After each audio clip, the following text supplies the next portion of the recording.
Ile safari ambayo Harmonize aliweza kuahidi kwa mashabiki kwamba mwaka 2026 anakwenda kuboresha zaidi kazi zake internationally, yani kimataifa zaidi. Harmonize miongoni mwa wasanii ambao ni A-list kwa hapa nyumbani Tanzania na East Africa kwa ujumla, amekuwa na matamanio pamoja na ndoto kubwa za kufikisha muziki wa Bongo Flava kwenye mataifa ya mbali zaidi.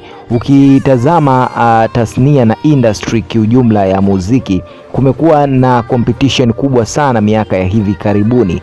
Ukifuatilia kwa umakini utagundua kwamba wanamuziki wamekuwa wakijipanga kwa njia tofauti tofauti kuhakikisha ya kwamba wanafikia malengo yao ya kuweza kutambulika kwa mataifa mengine, lakini pia kujitengenezea kipato kupitia kazi zao za kimuziki. So Harmonize alikuwa miongoni mwa wasanii ambao malengo yao makubwa ni kutaka kufika huko international zaidi. Sasa jambo ambalo lilikuwa akilisubiri kwa hamu kubwa ni kuweza kutengeneza mikakati ambao mpaka hivi sasa tumeweza kuona ana meneja wa kimataifa, yani international manager ambaye atasaidiana naye katika kuhakikisha kwamba wanafika kwa pamoja kwenye safari ya international. Sasa mpaka kufika mwezi huu wa 3 March, Harmonize bado hatujaona zile project kubwa kubwa za kimataifa kama ambazo ametuahidi.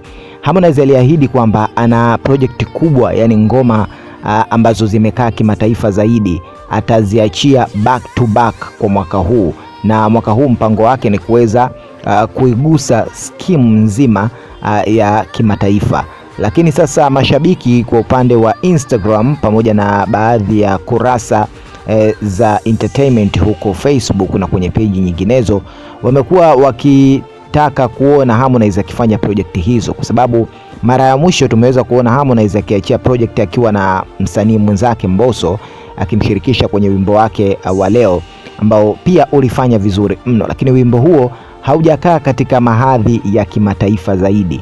Ili ngoma ikae kimataifa inahitaji uandishi fulani hivyo tofauti, lakini pia mchanganyiko wa melodies na lugha za Kiingereza. Sasa mashabiki wanataka kusikia ladha hizo ambazo Harmonize amekuwa akiziahidi, lakini pia wengine wamekuwa wakimfananisha kati yake yeye pamoja na Rayvanny, lakini bila kusahau bosi wake Diamond Platnumz, kwa kuwa wao ndio wasanii ambao sasa hivi ukitazama zaidi wamekuwa wakipambana zaidi kutengeneza connections pamoja na kuachia projects na wasanii kutoka kwenye mataifa mbalimbali. Lakini hata hivyo pia Harmonize hajaonyesha dalili yoyote kwamba hatoachia project hizo, kwa sababu mara baada tu ya kuongea na kuandika jumbe ndefu kupitia kurasa zake ya Instagram miezi kadhaa iliyopita, pamoja na pia mwishoni mwa mwaka 2025 Harmonize aliandika jumbe kuhusiana na hiki ambacho anataka kukifanya kwa mwaka huu.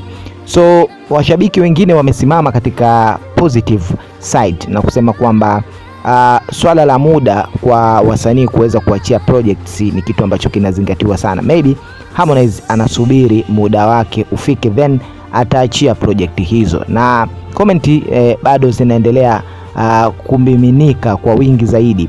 Wewe kama shabiki wa Bongo Flava na unaitakia mema Bongo Flava ifike kimataifa, una kipi cha kumshauri Harmonize kwa huu mwaka 2026 kwa kile ambacho ameweza kukisema? Lakini pia una maoni yapi katika hii? Tuambie kwenye upande wa comment hapo chini, lakini pia usisahau kugusa maandishi mekundu yaliyoandikwa subscribe ili ujiunge nasi hapa Tanzalive TV, nyumba pekee ya habari za entertainment na zote zinazotrend mjini. Sisi kazi yetu ni kukusogezea